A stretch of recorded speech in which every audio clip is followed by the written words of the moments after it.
Jadi nggak ada Raja Champa Kamboja itu mempunyai apa ya sejarah tentang keislaman, itu nggak ada.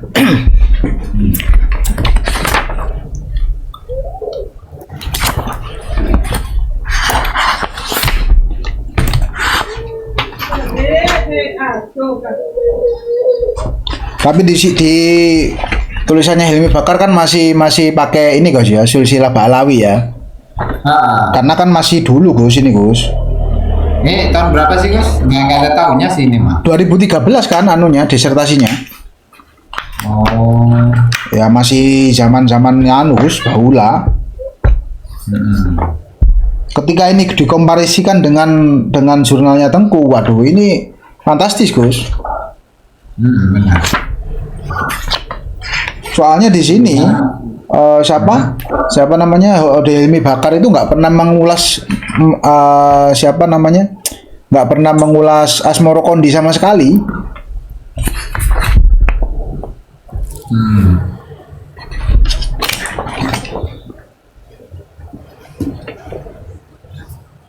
Tapi di sini mengutip itu dari siapa?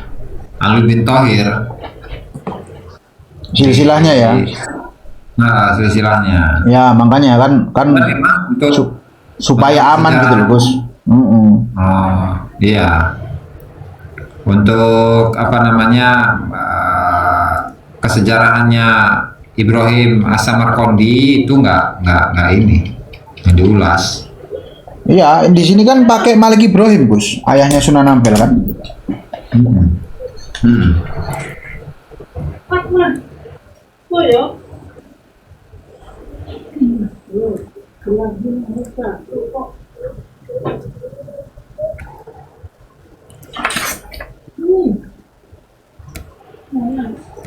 Tapi seru ya.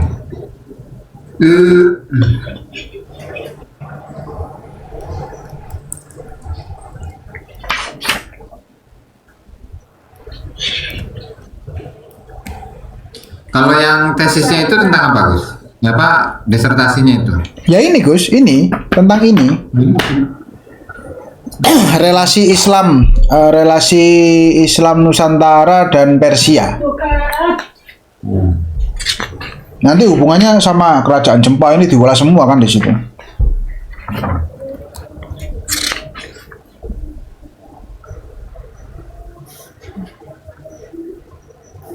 Saya malah belum baca yang ini, relasi Persia dan Nusantara, malah sing kerajaan di peta. Ya, saya juga baca akhir-akhir aja itu.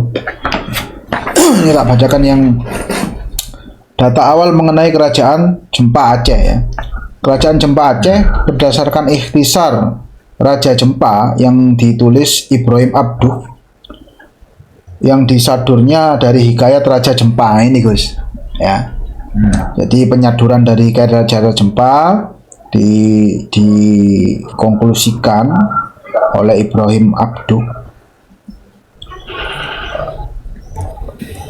adalah sebuah kerajaan yang benar keberadaannya pada sekitar abad 8 Masehi. Oh, 8 Gus.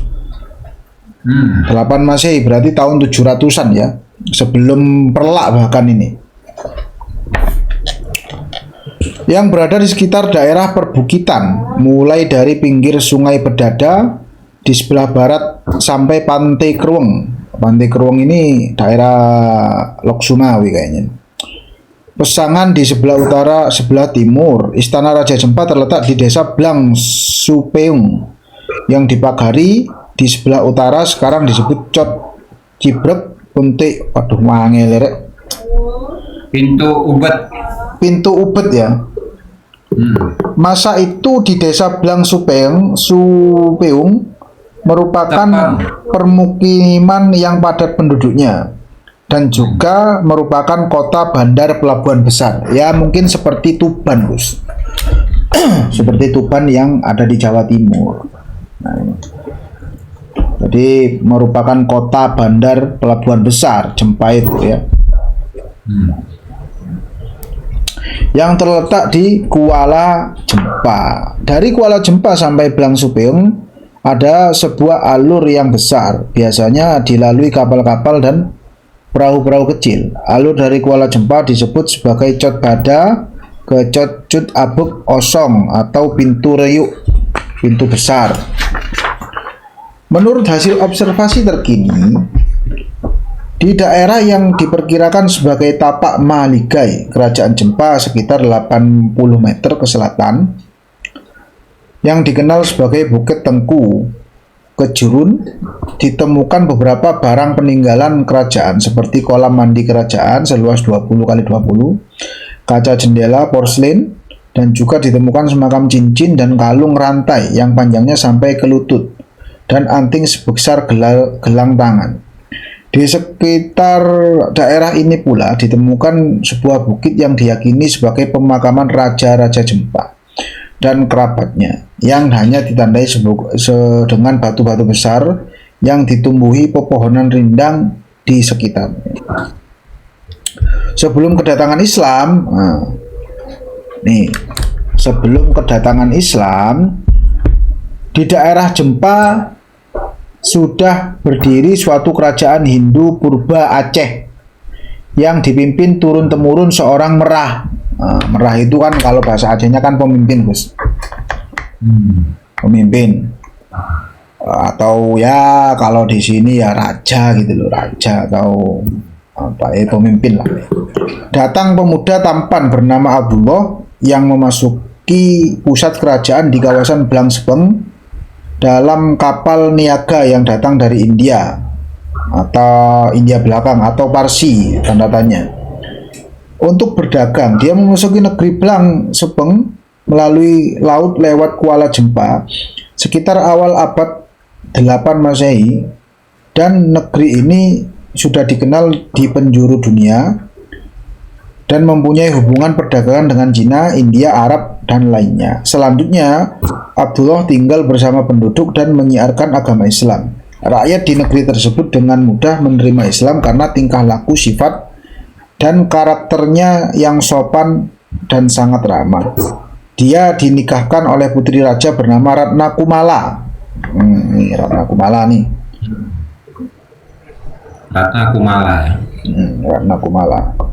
Ya memang nama-nama apa ya, Hindu Buddha ya Gus ya. Adat istiadat lokal ya, nama-nama lokal itu ya sama kayak Jawa gitu kan. Akhirnya Abdullah dirempatkan sebagai menjadi raja menggantikan bapak mertuanya. Nah ini, yang kemudian wilayah kekuasaannya dia berikan dengan nama Kerajaan Jempa sesuai dengan nama negeri asalnya di India belakang Parsi bernama Campia. Nih, Campia ya. Campia, ya Campia ini, masa Kambai? Tuh, tapi Persia ini Gus, India belakang yang dimaksud ini India belakang, nggak tahu India belakang ini mana ya?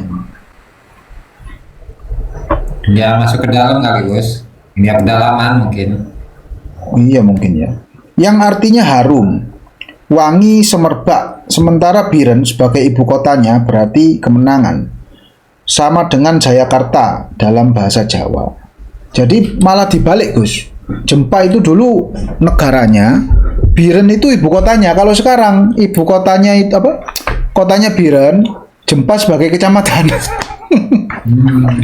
Sekarang Jempa itu hanya kecamatan, Gus. Biren itu kabupaten. Jadi abad 8 ya. Abad 8 ini Sultan Jempa ini sudah diceritakan sudah Islam gitu, Gus. Karena kekuasaan Raja Jempa ini dikasihkan oleh menantunya. Mungkin nggak punya anak perempuan, nggak punya anak laki-laki mungkin Gus ya rajanya ya. Iya. Berdasarkan silsilah keturunan Sultan-Sultan Melayu yang dikeluarkan oleh Kerajaan Brunei Darussalam dan Kesultanan Sulu Mindanao, Kerajaan Jempa pada abad 154 Hijriah. Bukan abad ini, tahun 154 Hijriah atau tahun 777 Masehi. Ini Gus. Dipimpin oleh seorang pangeran dari Persia, Gus. Nah, yang dimaksud India belakang tadi itu. Persia di sini. yang bernama Syahriansyah Salman atau Sasaniyah Salman yang kawin dengan Putri Mayang Seludang yang memiliki beberapa anak, antara lain Sahari Duli, Sahari Tanti, Sahari Nawi, Sahari Dito, Putri Maktum Tansuri yang silsilahnya kapan hari dibahas itu loh, Gus. Ya. Dan Putri Maktum Tansuri yang menjadi ibu dari Sultan pertama Kerajaan Islam Perlak. Nah, ini Gus. Jadi Putri Maktum Tansuri ini kan putrinya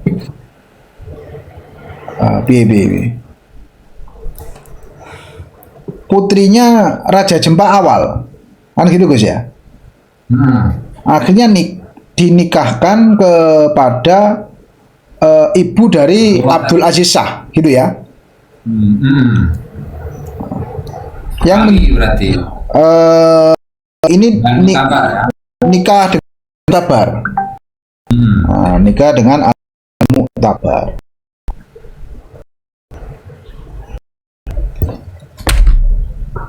Menurut penelitian pakar sejarah Aceh Said Dahlan, Syahri gelar pertama yang digunakan keturunan Nabi di Nusantara sebelum menggunakan gelar merah, Sayyid, Syarif, Sunan, Tengku, dan lainnya.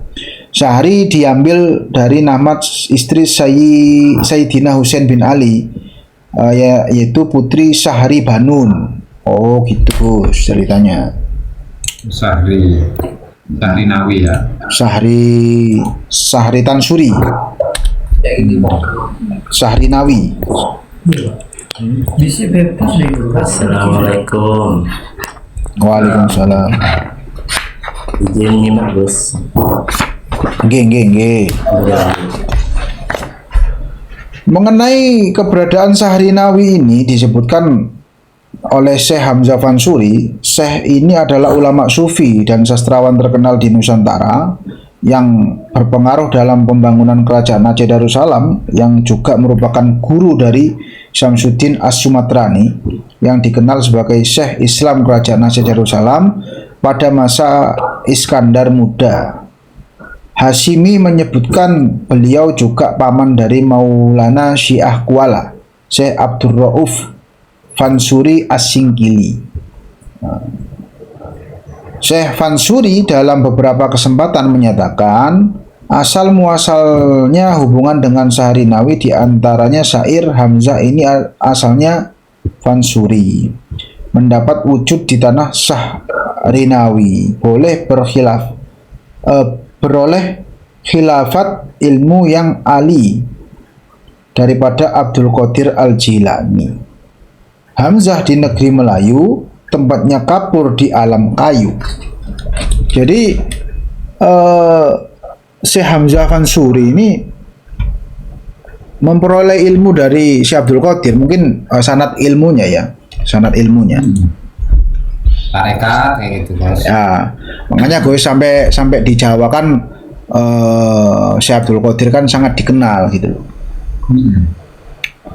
Wow. Dari rangkaian syair ini menjelaskan bahwa ada hubungan antara bumi Syahri Nawi dengan Fansur yang menjadi asal muasal kelahiran Syekh Hamzah Fansuri dan tempat terkenal Kafur Barus yang sebagaimana disebutkan di atas. Syahri Nawi atau Shahr Nawi adalah anak daripada Pangeran Salman, Sasaniyah Salman tadi itu, yang lahir di Jempa di Aceh Biren saat ini. Syahri Nawi adalah salah satu tokoh yang berpengaruh dalam pengembangan Islam di Perlak, kerajaan Islam di Perlak. Bahkan beliau dianggap arsitek pendiri kota pelabuhan Perlak pada tahun 805 Masehi, yang dipimpin langsung dan diserahkan kepada anak saudaranya, yaitu Maulana Abdul Aziz Shah. Kerajaan Islam Perlak selanjutnya berkembang menjadi kerajaan Islam Masai dan mendapat kegemilangannya pada kerajaan Aceh Darussalam. Maka tidak mengherankan. Waalaikumsalam. Waalaikumsalam. Salam. Lanjut. Keberadaan kerajaan Islam Jempa ini terdapat pula ditelusi dari pembentukan kerajaan Perlak yang dianggap sebagai kerajaan Islam pertama di Nusantara. Perlak pada tahun 805 Masehi adalah bandar pelabuhan yang dikuasai pedagang keturunan Parsi yang dipimpin oleh seorang raja Islam Jempa. Nah, jadi sebelum menjadi kerajaan Perlak, ya, Perlak itu dipimpin oleh keturunan raja Islam Jempa, yaitu Pangeran Salman Al-Parsi. Jadi orang Parsia. Putri Manyang Seludang bernama Merah Sahrinui sebagai sebuah pelabuhan dagang yang maju dan aman menjadi tempat persinggahan kapal dagang Muslim, Arab, dan Persia. Akibat masyarakat Muslim di daerah ini mengalami perkembangan yang cukup pesat, terutama lantaran banyak terjadinya perkawinan di antara saudagar Muslim dengan wanita-wanita setempat sehingga melahirkan keturunan percampuran darah Arab dan Persia dengan putri-putri Perlak. Keadaan ini membawa pada berdirinya kerajaan Islam Perlak pertama pada hari Selasa bulan Muharram tahun 840 Masehi, ya. Selasa bulan Muharram tanggal karu Selasa tengerani. Sultan pertama kerajaan ini merupakan keturunan Arab Quraisy. Nah, ini loh, Gus. Ya. Bernama Maulana Abdul Aziz. Bergelar Alaiddin Said Maulana Abdul Aziz Shah. Menurut Wan Hussein Azmi, pedagang Arab dan Persia tersebut termasuk dalam golongan Syiah. Karena zaman itu ya, masih tahu abad-abad segitu kan, semuanya keturunan Nabi itu memang banyak yang Syiah ya, karena memang mencar. Alaiddin itu apa, Gus? Artinya, Gus? Alaiddin itu Alauddin, Gus. Alauddin. Petinggi agama. Hah? Nah, petinggi agama. Sebenarnya Alauddin bacanya ya. Iya. Alauddin.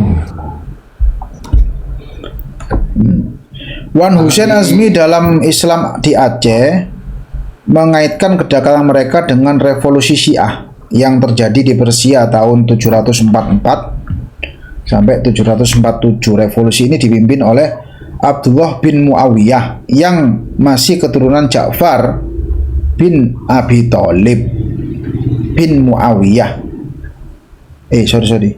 Ja'far bin Abi Thalib bin Muawiyah telah menguasai kawasan seluas 2 tahun. Selama 2 tahun ya.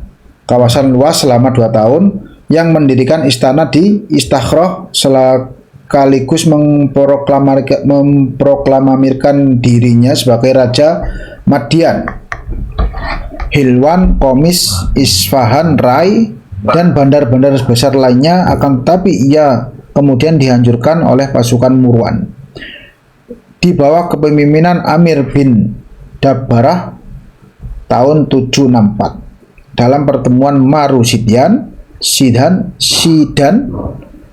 kemudian banyak pengikutnya yang melarikan diri ke timur jauh. Para ahli sejarah berpendapat mereka terpencar di semenanjung Malaysia, Cina, Vietnam, Sumatera, dan termasuk Perlak.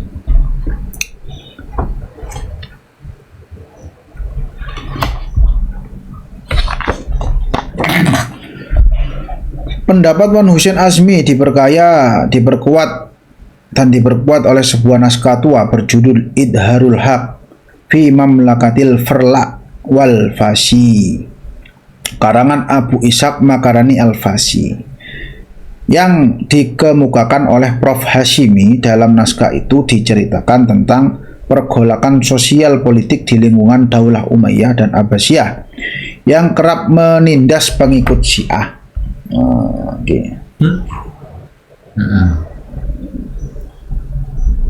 Pada masa pemerintahan Khalifah Ma'mun bin Harun ar-Rasyid, seorang keturunan Ali bin Abi Thalib, bernama Muhammad bin Ja'far bin Muhammad Al-Baqir bin Zainal Abidin bin Husain bin Ali bin Abi Thalib memberontak kepada khalifah yang berkedudukan di Baghdad dan memproklamirkan dirinya sebagai khalifah yang berkedudukan di Mekah. Khalifah Ma'mun berhasil menumpasnya, tapi Muhammad Al-Baqir ini Gus ya, Muhammad Adibaj itu tuh. bin Ja'far Shadiq kok Gus. Muhammad Adibaj ya? Muhammad Adibaj itu. Oh iya sih, Al-Baqir kan di atasnya Ja'far Shadiq ya. Berarti ini Muhammad Adibaj ini ya. Khalifah Ma'mun berhasil menumpasnya, tapi Muhammad Adibaj bin Ja'far Shadiq dan para tokoh pemberontak lainnya tidak dibunuh. Ini ya. Jadi Muhammad Adibaj ini dulu ikut memberontak kepada Khalifah Al-Ma'mun. Tidak dibunuh, melainkan diberi ampunan. Ma'mun menganjurkan pengikut Syiah itu meninggalkan negeri Arab untuk meluaskan dakwah Islamiyah ke negeri Hindi, Asia Tenggara dan Cina. Anjuran itu pun lantas dipenuhi. Sebuah angkatan dakwah beranggotakan 100 orang dipimpin oleh nakhoda khalifah yang kebanyakan tokoh Syiah Arab, Persia dan Hindi termasuk Muhammad bin Ja'far Shadiq segera bertolak ke timur dan tiba ke Bandar Pelak. Pada waktu Shah Hirnuwi menjadi merah atau raja di Pelak dan Jempal. Kemudian menikahkan Ali. Ali ini anaknya Gus ya, Ali Al-Mu'tabar ya. Berarti Muhammad Adibaj ini yang pergi ke Aceh Gus, bukan alinya ya. Jadi dari zamannya Muhammad Adibaj ya. Tapi kemungkinan Muhammad Adibaj ini kembali mungkin ya ke Persia ya. Kemudian menikahkan Ali atau anaknya ya, Ali bin Muhammad bin Ja'far yang dengan adik kandungnya Muhammad Makhdum Tansuri. Jadi Syahrunui ini mempunyai adik yang bernama Makhdum Tansuri. Dari pernikahan ini lahir seorang putra bernama Sayyid Abdul Aziz pada 1 Muharram tahun 225 Hijri. Ini Gus kelahirannya nih. Dilantik menjadi raja kerajaan Islam Perlak bergelar Sultan Alauddin Sayyid Maulana Abdul Aziz. Gimana Gus? Itu pelantikannya Gus 225 itu. Pelantikan si raja. Loh ini kok lahir Gus? Koma itu.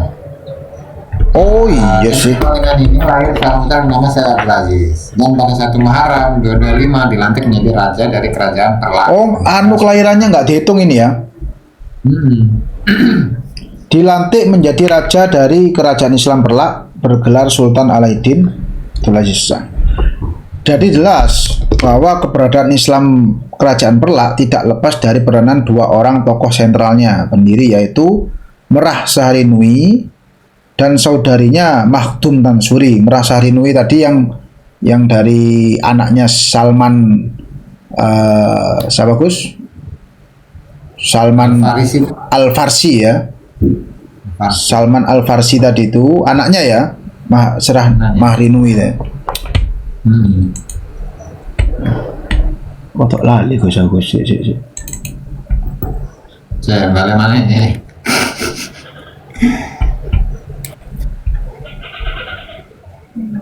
Salman ya, Salman. Tapi tuh ya apa sih nulisnya kira? Di sini kok. Oh iya betul.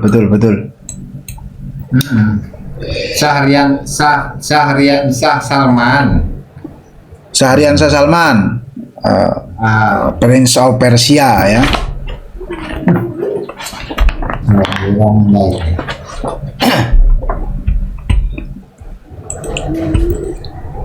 Jadi Makhdum Tansuri ini adalah putra dari Syahrian Salman. Nah, Syahrian Salman ini orang Persia, lalu nikah dengan Putri Mayang Seludang. Putri Mayang Seludang ini adalah putri dari Abdullah Al-Kamil. Abdullah Al-Kamil ini nikah dengan orang apa Gus? Anaknya putrinya Raja Jempa tadi ya, yang masih Hindu tadi. Nah, Abdullah Al-Kamil ini putra dari Hasan Al-Asibti, Al-Musanna, terus bin Hasan Asibti, bin Sayyidina Ali. Gitu. Jadi Abdullah Al-Kamil ini cucunya Sayyidina Ali. Lalu nikah dengan Ratna Kumala. Ratna Kumala ini putri Raja Jempa asli ya, asli orang Jempa ya, orang Aceh. Jadi pernikahan dari Abdullah Al-Kamil dengan Ratna Kumala menurunkan Putri Mayang Seludang. Ya, Putri Mayang Seludang mempunyai suami ya dari Bandar Khalifah tadi, Nahkoda Khalifah. Ya Gus ya. Nahkoda Khalifah tadi mempunyai putri Saharinui dan Makhdum Tansuri. Makhdum Tansuri akhirnya menikah dengan Ali Al-Harisi, Ali Al-Mutabar. Muhammad Tadibaj tadi itu yang mau dibunuh sama Khalifah Al-Ma'mun, Gus. Mau dibunuh, akhirnya nggak jadi, malah disuruh menyebarkan Islam di wilayah-wilayah timur. Jadi gitu, ini jelas ya kesejarahannya ya. Kalau ingin tahu ya ini di Hikayat Raja-Raja Jempa, walaupun ini adalah sebabat, tapi di Perlak itu ada makamnya gitu loh.